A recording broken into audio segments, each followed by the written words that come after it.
Question number 4 says a flooring tile has the shape of a parallelogram whose base is 24 centimeter and the corresponding height is 10 centimeter. How many such tiles are required to cover a floor of area 1080 meters square? So in the hint it's given that if required you can split the tiles in whatever way you want to fill up the corners. Okay, so first of all, for this question we need to know what a parallelogram is. A parallelogram is any four-sided figure. So parallelogram has four sides, but the opposite sides are parallel. See, it's here in the name only, parallelogram. So this rectangular figure or the square or the rhombus, in all such figures we see one thing, that's this side is parallel to this side is parallel to this. In the rectangle also the opposite sides are parallel, these two are parallel, these two are parallel. Even in the square these two are parallel, these two are parallel. So a parallelogram is any four-sided figure in which opposite sides are parallel. So here we are given tiles.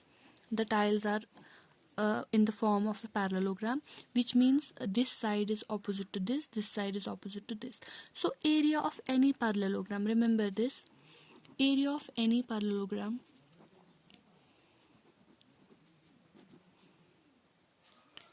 is equal to base into height.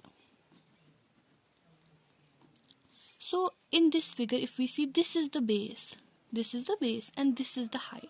But in case of a rhombus it's different. See, this is the base, but the height should be perpendicular to the base, like this. This is the height. So for a rhombus area will be different, but for a rectangle it's simple. It's length into breadth, because breadth is the height here. So in our case we will assume that the tiles are in the form of a rectangle, so their area will be length of the tile into breadth of the tile. Now we will again move to the question. What's it saying? That a flooring tile has the shape of a parallelogram whose base is 24 and the corresponding height is 10 centimeter. We are given the base of tile. It's equal to 24 meters. Sorry, centimeter. 24 centimeter. And its height is given as 10 centimeter. So you can easily find its area, right? But that's not all. We don't have to just find its area. We have to find the number of tiles required to cover a certain area. For example, this is our whole area. For example, a path or anything. It can be anything. This is an area. We have to cover it with tiles. Like this. 1 tile, 2 tile, 3 tile, 4 tile, 5. Like this. We have to cover this area with tiles. This whole area, it's given that 80 total area. Okay, it's given equal to 1080 meters square. And area of one tile, we will find that out. We will name it as small at, which is area of tile, and capital AT is the area, total area. So we have to find the number of tiles required to cover this area. So number of tiles required will be equal to total area, which is capital AT, divided by area of one tile, which is small at. We have capital AT, we do have capital AT, which is equal to 1080 meters square, but we don't have small at, we don't have area of the tile, but we have the dimensions of the tile, so we can easily find out AT. It's equal to length of the tile into height of the tile, that's equal to 24 centimeter into 10 centimeter, that's equal to 240 centimeter. But remember one thing, when we have to find the number of tiles, we have this total area and the area of the tile, they should have same units. This AT is given in meters and small AT we find in centimeter square. So we will convert this or this. Either we can convert AT into centimeter square, or we can convert small AT into meter square. We will convert capital AT. Capital AT is equal to 1080 meters square. 1080 meter square is equal to 1080 into 1 meter is equal to 100 centimeter. See, meter square we can write as meter into meter. So instead of 1 meter, which is 1 meter into 1 meter, instead of 1 meter we can write 100 centimeter.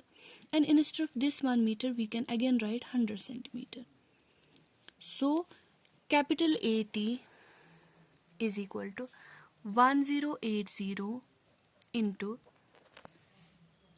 100 into 100, which is 1 and 4 zeros.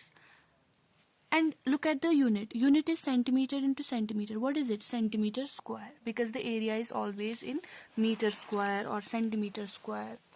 So the area is AT is total area 108 and 1, 2, 3, 4, 5 zeros.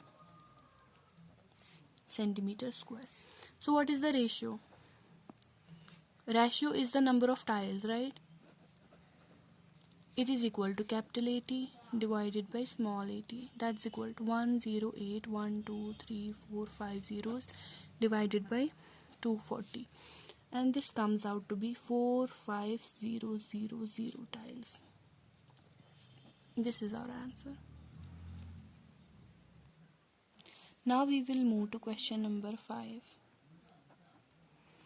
The question number 5 of your book says, an ant is moving around a few food pieces of different shapes scattered on the floor. For which food piece would the ant have to take a longer round? Remember, circumference of a circle can be obtained by using the expression C is equal to 2 pi r, where r is the radius of the circle. Okay. So see, there we are given food particles. See, food particles can be of different shapes, like rice. Rice is, for example, it's somewhat oval shaped. Or we can have a biscuit. Biscuit may be round. See, biscuit may be round or rectangular or square. So these food particles, we are given 3 food particles. One is like this, and we are given this dimension as 2.8 centimeters. Another food particle we have, it's of this shape. You have chips, or you have many food items of different shapes. So this is a food item and this is of this shape. Its this dimension is 2.8 centimeter. And then 3, we have a food particle of this shape, an ice cream, like an ice cream. So this dimension from here to here, it's 2.8 centimeter. This and this, these two are 2 centimeter and 2 centimeter. Okay, so what do we have to find? There is an ant. It starts, for example, this is an ant. It moves like this, moves, goes there, covers this whole distance and reaches the initial point. Similarly, it moves around the boundary of this food item, here, from here, and there. And again, with this item, it also moves through the whole boundary. What does this mean? It covers the perimeter. We have to find in which food item it covered the longest distance, which means we have to find the perimeters of all the 3, and then we can easily see which perimeter is larger, which means that would give us an idea of how long is the boundary of all these elements, or for which food item the ant took the longer path. So for figure 1, the perimeter is equal to, see the figure 1. Figure 1 is a semicircle and a straight line. The length of the straight line we will name it L straight, LS, plus length of the semicircle, SC. Okay, this is the straight line, it's LS, and LSC is the length of this perimeter. See, this semicircle has the diameter equal to 2.8. What will be the radius? Radius of semicircle. It will be half of diameter, which is 2.8 divided by 2. That's equal to 1.4 centimeter. So, for figure 1, perimeter is equal to LS, length of the straight line, which is 2.8, plus perimeter. What is the perimeter of the semicircle? It's pi r plus pi r. What is pi? Pi is equal to 22 by 7 and r is equal to 1.4 centimeter, which implies that pi r is equal to 22 by 7 into 1.4. That is equal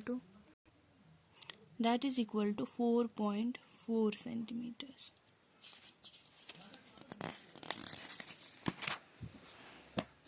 Which implies that perimeter is equal to 2.8 plus 4.4, that is equal to 7.2 centimeter. So for figure 1, which is this figure, the whole boundary measures how much? 7.2 centimeter. Now we will move on to figure 2. For figure 2, now we have 3 parts. See, okay, for figure 2 we are also given this dimension, it's 1.5 centimeter. See, for figure 2 the ant starts here.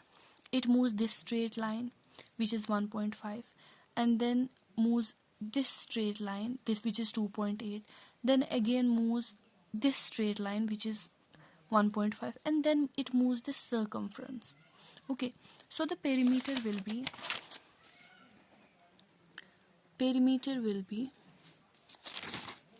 this straight line, which is 1.5 here,